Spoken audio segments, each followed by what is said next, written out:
जय महाराष्ट्र मित्रांनो. आपला आजचा जो टॉपिक आहे सोशल मीडिया हॅकिंग. मित्रांनो, आपल्याला माहीतच आहे जगामध्ये चोरांची कमी नाही. काही जे चोर रात्रीला दरोडा टाकतात त्याला आपण चोर म्हणतो, आणि ज्या माणसाला आपण मदत करतो आणि त्याला चोरी करायला भाग पाडतो तर त्याला आपण हॅकर म्हणतो. तर त्यालाच आपण सोशल मीडिया हॅकिंग म्हणू शकतो, एक डिजिटलच्या भाषेमध्ये जर सांगायचं झालं तर.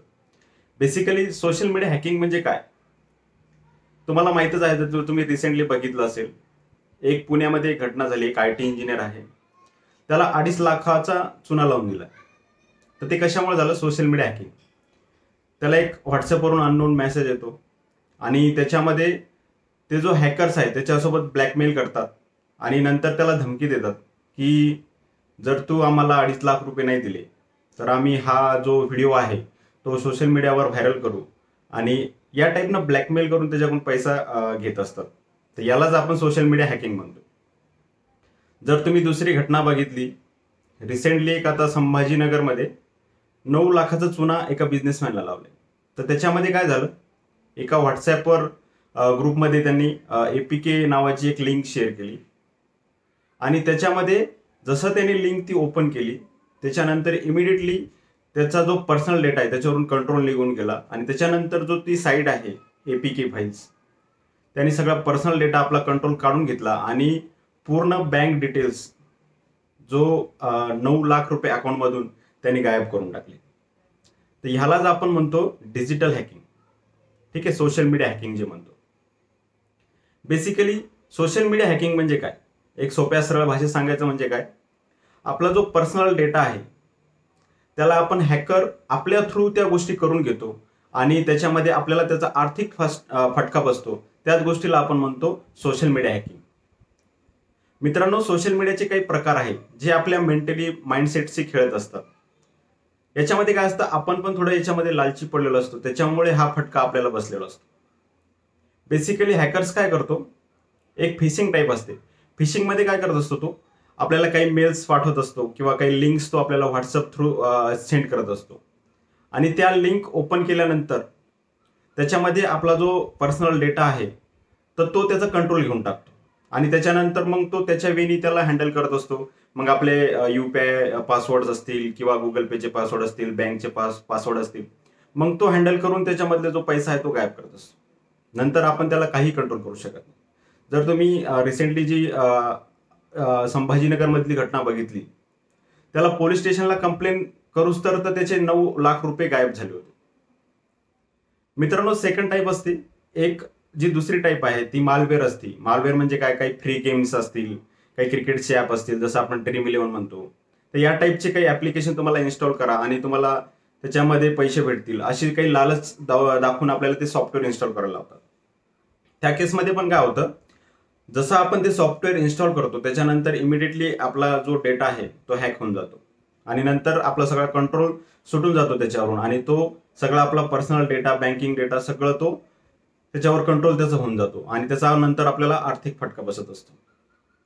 मित्रांनो, याच्यामध्ये काय असतं, एक तिसरा टाईप असतो. त्याच्यामध्ये काय असतात, एक पासवर्ड असतो, पासवर्ड मॅचिंग त्याला आपण म्हणतो.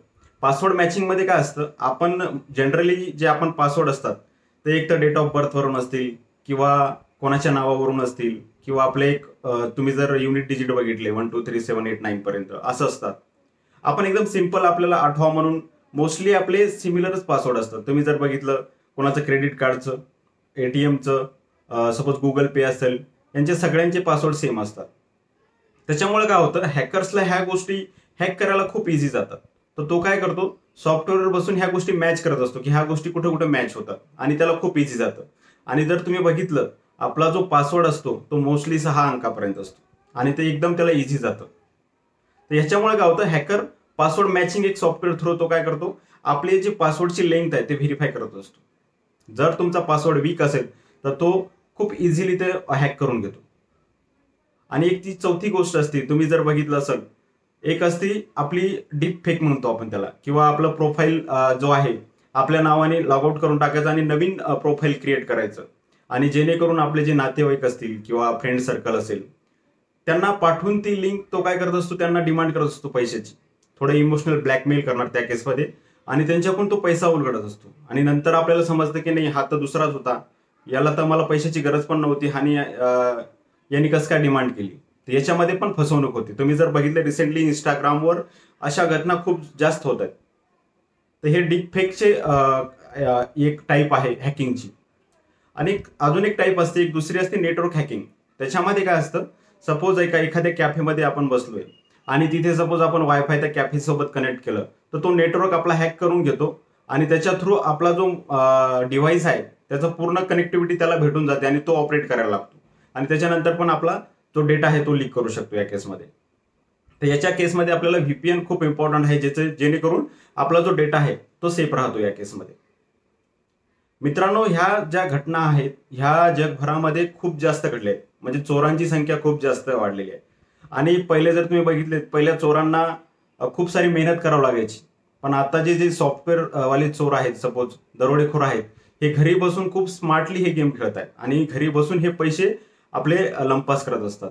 तर यांच्यापासून आपल्याला सावध राहणं खूप इम्पॉर्टंट आहे. तर याच्यापासून आपल्याला जर सावध राहायचं असेल तर काही प्रिकॉशनरी गोष्टी आपल्याला करणं खूप इम्पॉर्टंट आहे. तुम्हाला माझा हा व्हिडिओ बघितल्यानंतर सेटिंगमध्ये 2 फॅक्टर ऑथेंटिशिएशन हे ऍक्टिव्ह आहे की नाही ते बघायचंय. 2FA म्हणतो आपण त्याला. तर 2FA मध्ये ऍक्च्युअली होतंय काय, त्याचा जो कन्सेप्ट आहे तो तुम्हाला सांगणार आहे. बेसिकली 2FA मध्ये काय असतं, 2 स्टेप व्हेरिफिकेशन मध्ये बेसिकली आपण जेव्हा बँकिंग मधून पैसा काढायला जातो तर त्यावेळेस काय होतं, आपण जेव्हा पासवर्ड टाकतो तर पासवर्ड टाकल्यानंतर इमिडिएट पैसा आपला निघत नाही. त्याच्यानंतर एक आपल्याला ओटीपी येतो आणि ते ओटीपी जेव्हा आपण त्याच्यामध्ये एंटर करतो त्याच्यानंतर तो पैसा निघतो. तर सेम आपलं जीमेल जेव्हा आपण सपोज कम्प्युटरवर लॉग इन करतो त्यावेळेस पण तो काय करतो, आपल्याला एक ओटीपी सेंड करतो आणि जेव्हा आपण तो ओटीपी टाकतो त्याच्यानंतरच आपलं जीमेल अकाउंट दुसऱ्या डिव्हाइसवर ओपन होत असतं. तर याला आपण म्हणतो 2 स्टेप व्हेरिफिकेशन. हे खूप इम्पॉर्टंट आहे. याच्यामुळे 2 स्टेप व्हेरिफिकेशन सगळ्यांच्या मोबाईलमध्ये ऑन असणं इम्पॉर्टंट आहे किंवा त्यालाच आपण 2 फॅक्टर ऑथेंटिशिएशन म्हणतो. तर ह्या गोष्टी खूप इम्पॉर्टंट आहे, जेणेकरून आपण याच्यामधून आर्थिक जो आपला लॉस आहे तो होणार नाही या केसमध्ये. आणि दुसरी गोष्ट म्हणजे जे की आपल्या व्हॉट्सअप असतील किंवा इंस्टाग्राम असतील, ज्यांचे पण तुम्हाला अननोन मेसेज येत असतील किंवा ऍप्लिकेशन इन्स्टॉल करा, अशापासून तुम्हाला सावध राहायचं. त्याला ओपन नाही करायचं, त्याला इमिडिएटली तुम्हाला ब्लॉक करायचंय. याच्या गोष्टीमधून तुम्हाला जर वाचायचं असेल तर तुम्हाला इमिडिएटली ह्या गोष्टी करणं इम्पॉर्टंट आहे. आणि दुसरी गोष्ट म्हणजे काय, जो पासवर्ड आहे त्याची जी लेंथ आहे ती खूप स्ट्रॉंग करावं लागते या केसमध्ये. तुम्हाला मिनिमम 8 ते 10 डिजिटचा पासवर्ड बनावा लागतो आणि त्याच्यामध्ये तुम्हाला मिक्सअपमध्ये काही युनिट डिजिट असतील, काही न्यूमेरिकल व्हॅल्यूज असतील, तर ह्या गोष्टी त्याच्यासोबत मिक्स करायच्या आणि जेणेकरून तुम्ही जेवढं त्याच्यामध्ये @ किंवा हॅशटॅग यूज करसाल त्याच्यामुळे आपली जी पासवर्ड लेंथ आहे ती खूप स्ट्रॉंग होते, जेणेकरून हॅकर्सना खूप डिफिकल्ट जातं ब्रेक करायला ह्या जो पासवर्ड की आहे. जर तुमच्यासोबत असा काही सायबरचा सपोज हल्ला झाला किंवा अटॅक झाला तर त्याच्यासाठी तुम्हाला जो सायबर आपला इंडियाचा सायबर आहे त्या हेल्पलाईन नंबरवर तुम्हाला इमिडिएटली कॉल करायचा, जेणेकरून तुमचा जो आर्थिक लॉस झाला आहे तो रिकव्हर होईल या केसमध्ये. मित्रांनो, तुम्हाला हा माझा व्हिडिओ बघितल्यानंतर नक्कीच याचा फायदा होईल आणि तुम्ही लवकरात लवकर तुमची सेटिंग चेक करसाल. जर तुम्हाला माझा हा व्हिडिओ आवडला असेल तर तुम्ही माझ्या चॅनलला नक्कीच लाईक, शेअर आणि सबस्क्राईब करू शकता. धन्यवाद.